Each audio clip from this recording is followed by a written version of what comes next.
सर्वज्ञ है और ईश्वर सर्वज्ञ है, और उस सर्वज्ञ से हम अल्पज्ञ ये प्रार्थना करते हैं कि जितने भी दोष मुझ में हैं उसको निकाल कर अच्छे गुणों को मेरे व्यक्तित्व में, मेरे स्वभाव में भर दे। इस प्रकार की प्रार्थना हम करते हैं। हर दिन हम कुछ नया सीखते हैं, हर दिन हमें उत्तर हमारे व्यक्तित्व में सुधार करने की मौका मिलता है और उसका फायदा मनुष्य को उठाना चाहिए। अभी नयन जी आपके सामने कथा कथन कर रही थी और आप सब एक ध्यान से सुन रहे थे। उनकी डॉक्टरेट की पदवी उन्होंने प्राप्त की और उनके घर जाकर मैंने उनका स्वागत किया, सत्कार किया। तो दो लाइनें मैंने उनको उनके सम्मान में कही थी।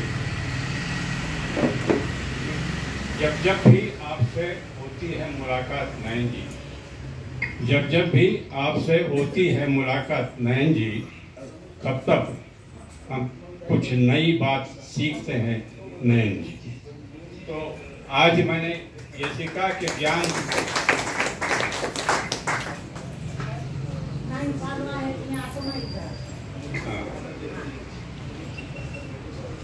उन्होंने कथा कथन में ये बात दोहराई कि ज्ञान देने वाला किसी भी उम्र का हो सकता है, ज्ञान लेने वाला भी उसके उम्र से कोई ताल्लुक नहीं होता।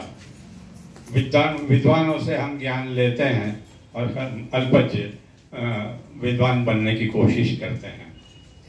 ऐसा ही उनके कथा कथन में वो बात आ गई थी। मी हिंदी, उर्दू आणि मराठीमध्ये काही गजला ऐकवणार आहे। जेव्हा जी गजल मराठीमध्ये असेल त्यावेळेला मी मराठी बोले, जी गजल हिंदी उर्दू मध्ये असेल तब मैं हिंदी में बात करूँगा। आज के आत्ताचे जे कार्यक्रम के आयोजक ज्याला म्हणता येईल आपल्याला, की त्यांच्या वतीनं होतोय तो कार्यक्रम, थोडा त्यांच्याबद्दल बोलतोय मी, एका कवितेच्या माध्यमातूनच बोलतोय।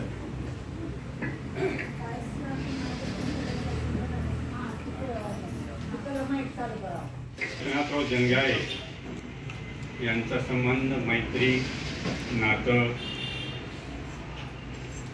45 वर्षापासून चालू आहे आणि त्यांच्याबद्दल माझ्या ज्या भावना आहेत मी त्यांना जे शुभेच्छा देऊ इच्छितो ते या शब्दामध्ये। शीर्षक असं आहे, बंधुतुल्य मित्र काशीनाथ। ही कविता मी आत्ताच त्यांना प्रेझेंट केलेली आहे। कायमच उत्साही मित्र काशीनाथ, तुमच्याही सर्वांच्या लक्षात येत असेल, जे त्यांच्यामध्ये दिसतंय ते मी लिहिण्याचा प्रयत्न केलेला आहे। कायमच उत्साही मित्र काशीनाथ, निर्मल निप्रवाही मित्र काशीनाथ। त्यांचं मन अत्यंत निर्मळ आहे, कोणाशीही बोलत असताना अगदी स्पष्टपणे बोलतील, आपल्या मनातलं मोकळेपण त्यांना दाखवतील आणि समोरच्यालाही बोलतं करायला लावण्याची क्षमता त्यांच्यामध्ये आहे। आठवे आमच्या मित्रत्वाची सुरुवात कशी झाली? आठवे आमच्या मित्रत्वाची सुरुवात हसत हसत नमस्कार नी हातात हात। जेव्हा माणसांच्या समोर येतात ते हसमुख होऊन येतात आणि हातात हात घालूनच मग बोलायला सुरू करतात। आठवे आमच्या मित्रत्वाची सुरुवात हसत हसत नमस्कार नी हातात हात, आनंदी आणि प्रेमराही मित्र काशीनाथ। जुळलीही घट्टही झाली मैत्री आमची, जुळलीही आणि घट्टही झाली मैत्री आमची, प्रेमानेच राहिली ओली मैत्री। स्वभावाने बादशाही मित्र काशीनाथ। त्यांच्या स्वभावात असं बारीक सारीक गोष्टीचा विचार करण्याची सवय नाही त्यांना। आपल्याला जे हौसेनं करावंसं वाटतं ते मोकळ्या मनाने हौसेनं ते करतात। जीवनाने जसे सुखावले तसे दुखावले। तुम्हाला अनेकांना त्यांच्या जीवनात घडलेली घटना माहीत असेल, त्यांच्या धाकटा मला ईश्वराने तेव्हा घेऊन गेले. तर जीवनाने जसे सुखावले तसे दुखावले, सुख अनुभवले, दुःख संयमाने पचवले. तसं एखादी घटना माझ्या जीवनामध्ये झाली असती तर मी किती दिवस जगलो असतो हे सांगू शकत नाही. पण आपल्याला जे जीवनामध्ये दुःख पचवूनच जगावं लागतं हे त्यांच्याकडून शिकण्याचा मी प्रयत्न करतो. सुलक्षणी सुविद्य धर्मपत्नी सुलोचना, सुलक्षणी सुविद्य धर्मपत्नी सुलोचना, ईश्वर कृपेने सुपुत्र यशवंत कृष्णा मीना. या सगळ्या परिवारामुळे त्यांचं ते सुखीही समाधानीही मित्र काशी. या सगळ्या परिवाराचं प्रेम मिळत असल्यामुळे ते सुखीही आहेत आणि नुसतं सुखी राहून जमत नाही, माणसाला समाधानीही राहायला हवं, ते समाधानी आहे. मित्र होऊन आले बंधू कधी झाले, मित्र होऊन आले आणि बंधू कधी झाले, कळले ना दोघांनाही नाते जुळून आले. संसारी संस्कारी ही मित्र काशी. सुगुणी नातू सोहम आणि नात वैष्णवी, जनगावे परिवारांचे आहेत भूषण भावी, नातवाचे आजोबा प्रभावी मित्र काशीनाथ. माझी पत्नी बसलेली आहे, तिचं नाव आहे राधा, माझं नाव आहे सुरेश आणि माझे दोघं नाव आहे सागर. सौ राधा सुरेश सागर करी ईश्वर चरणी प्रार्थना, सफल हो काशीनाथाची शिवोपासना. सफल हो काशीनाथाची शिवोपासना. शिवलिंगी शिव स्वभावी मित्र काशीनाथ, शिवलिंगी आणि शिव स्वभावी मित्र काशीनाथ जीवेत शरदरा शता. वाले कहीं कहीं अक्सर होते हैं, किसी दहशतगर्द मुक्तसर होते हैं.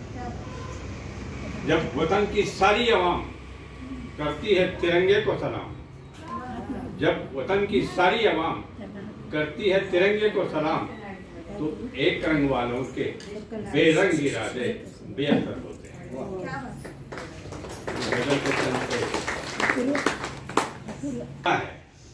उसके पीछे उसकी सोच होती है, वो कैसे विचार रखता है, वो उसके स्वभाव में क्या उसके मन में चालू है, वो सब आपको काव्य के माध्यम से प्रकट करता है और आपको सुनाता है.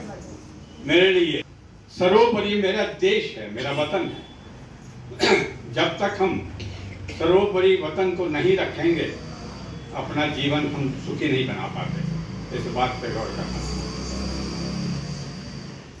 मतला अर्जय, मतला यानी पहला शेर, जिसकी दो पंक्तियां पढ़ता हूं मैं. बेशक अपनी अपनी चाहतों का रंग घर घर में रहे, बेशक अपनी अपनी चाहतों का रंग घर घर में रहे, पर जब निकलो घर से बाहर तो परचम तिरंगा नजर में रहे, तो परचम तिरंगा नजर में रहे. इसलिए कि मातृभाषा, वैसे जब उर्दू दोस्तों के सामने जब पढ़ता हूँ तो मादरे जुबान कहता हूँ, तो आपकी सहज समझ में आए इसलिए ये शब्दों में कुछ हेरफेर किया है. मातृभाषा और प्रदेश की भाषा से प्रेम स्वाभाविक है. मातृभाषा और प्रदेश की भाषा से प्रेम स्वाभाविक है, पर वतन हिंदुस्तान की पहचान बनकर हिंदी सफर में है. सफर में इसके अर्थ में कह रहा हूँ कि जब आप किसी नए शहर में जाते हैं तो हिंदी में बात करें, किसी नए स्टेट में जाते हैं तो हिंदी में बात करें, उधर से आने वाले भी हिंदी में बात करें. तो पर वतन हिंदुस्तान की पहचान बनकर हिंदी सफर में है. अब थोड़े से शब्द हैं कि जुल्म के खिलाफ अपनों से भी मुखालफत होती है वाजिब. मुखालफत यानी विरोध करना होता है, और जुल्म के खिलाफ, अन्याय के खिलाफ अपनों से भी मुखालफत होती है वाजिब, यानी योग्यता. वक्त जरूरत हर रंजिश से उठकर वतन परस्ती यानी देशभक्ति जिगर में रहे, वतन परस्ती जिगर में रहे. हम बनाए, ये सुनिए, हम बनाए माहौल इस कदर कि आशा हो जाए हर डगर। हम बनाए माहौल इस कदर कि आशा हो जाए हर डगर।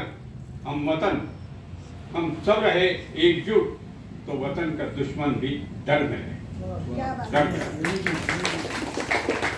आखिरी मुस्ता जिसे कहते हैं, उसमें मेरा नाम आता है तो नाम कागज तो सुनिए, वो निचोड़ होता है। ये जो आखिरी 2 लाइनें होती है, विचारों का निचोड़ होता है। मत मजहब का न हो जिक्र, मत मजहब का न हो जिक्र सागर, हिंदुस्तानी होने का हो फक्र सागर। मत मजहब का न हो जिक्र सागर, हिंदुस्तानी होने का हो फक्र सागर। गंगा जमनी तहजीब, गंगा जमनी तहजीब, वतन के हर गांव हर शहर में रहे। वतन के हर गांव हर शहर। आनंद नव्हे क्षणिक सुख उपभोगताना दिसताय। निर्मळ आनंद नव्हे क्षणिक सुख उपभोगताना दिसताय। शाश्वत सत्य सोडून मृगजळा मागे धावताना दिसताय। मृगजळा मागे हे असं आहे की काळ बदलतो, वेळ बदलते, म्हणून काय आपण आपला मूळ खेळ बदला? काळ बदलतो, वेळ बदलते, म्हणून काय आपण आपला मूळ खेळ बदलावा? कलियुगात सनातन संस्कृतीची अंगठी उसवताना दिसत आहे। कलियुगात सनातन संस्कृतीची अंगठी उसवताना दिसत आहे। मला जे जाणवलं फ्लॅटच्या सिस्टीम मध्ये किंवा फ्लॅटच्या वसाहतीमध्ये, फ्लॅटच्या घराच्या खिडक्या आणि दारे असती सतत बंद।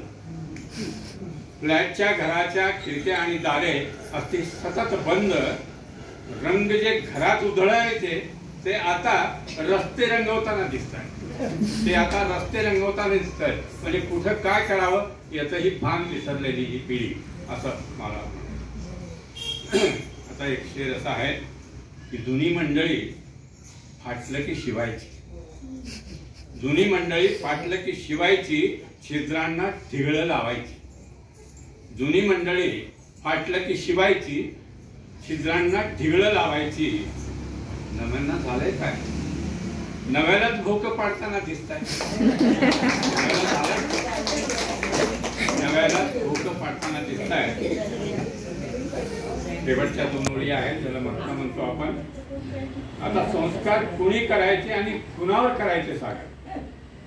आता संस्कार कुणी करायचे आणि कुणावर करायचे सागर। कलियुगात टीव्ही आणि मोबाईलच परिणाम घडवताना दिसतात। टीव्ही आणि मोबाईलच परिणाम घडवताना दिसतात।